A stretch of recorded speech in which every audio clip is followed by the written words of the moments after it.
So obviously the breaking news is we decided to option Paulie, and it's not an easy decision, and it's something that we last couple of days have really been agonizing over. But when you think about what's best for him, what's best for the organization, and really this club right now, we found it was going to be difficult to get him at bats and get him right when we're trying to win games at the major league level. And so, our hope is that he'll rejoin this club and be a productive member that we once saw, really prior to the pandemic season. And so, right now he understands he's got to go down, he's got to get his work in.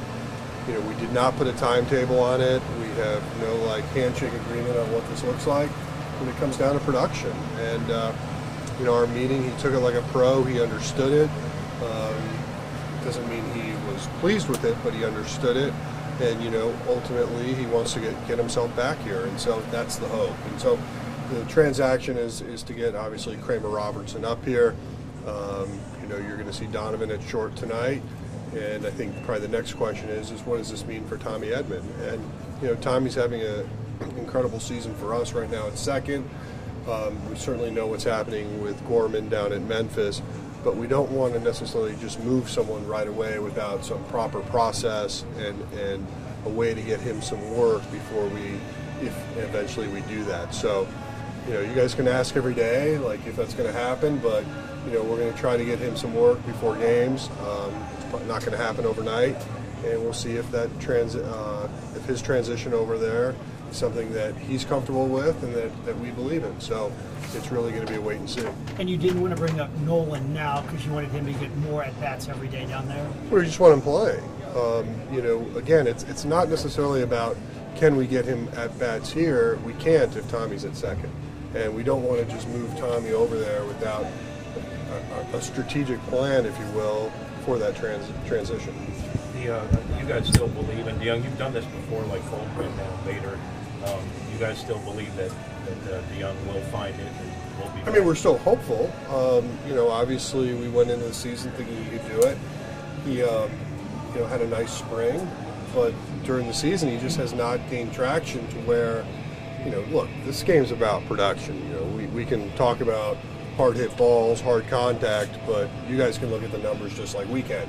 And he's just not getting it done from that standpoint. And, rather than keep trying to run him out there and hope for a different outcome, the reality is I think he's more comfortable going down and being able to get his work in and try to get himself back to where he's a more than a productive member of this lineup, but something that he's confident in rejoining us. So, I think it's never fun having to send someone down there, but have we had past practices with other guys doing it? Yes. But, here's a guy with, almost 5 years of service that has been in the big leagues for a long time, but now he's got to reset himself. And so Edman will transition a little bit to shortstop. What's that going to look like for you guys? What it's going to look like for us right now is he's going to get some work at short, pre-game, and we'll see what it looks like and how he feels with it. But, we're not going to take someone that's having the type of season he is and just, like a light switch, move him over.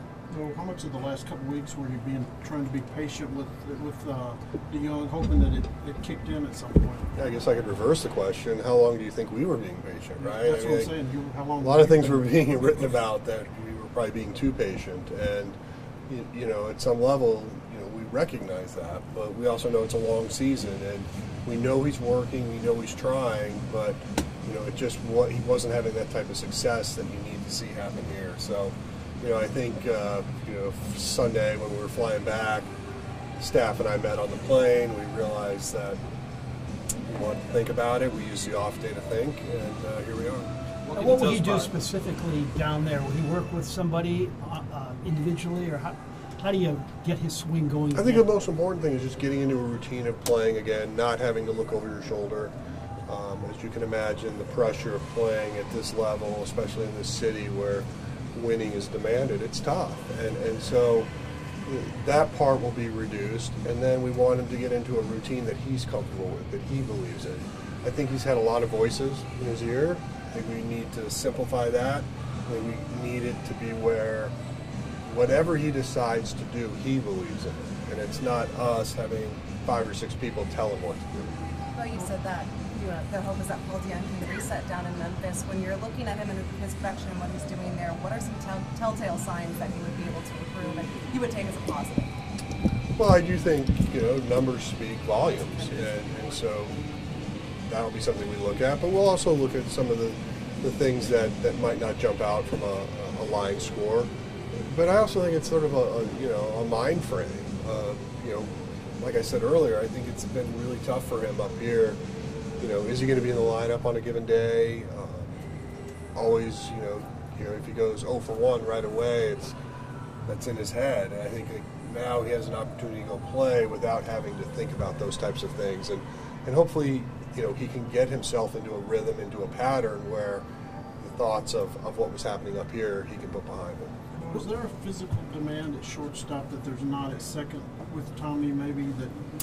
Well, I mean, it's a longer throw. It's on the other side of the diamond. I mean, there are fundamentally things that are different. It's a different turn. And as you can imagine, most of the shifts are typically where the second baseman's going into short right, whereas your shortstop's actually coming on this side of the back more often. So, yeah, I think that there's just truly fundamentally things that are different.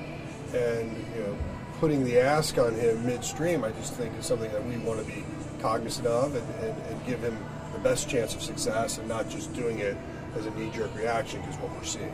Well, you had been hoping that Waino would start tonight. He's not. Is there an update on him? He hasn't been cleared. So, yeah, our fingers were crossed that he would have been, but he's not. So he's still on the COVID IL.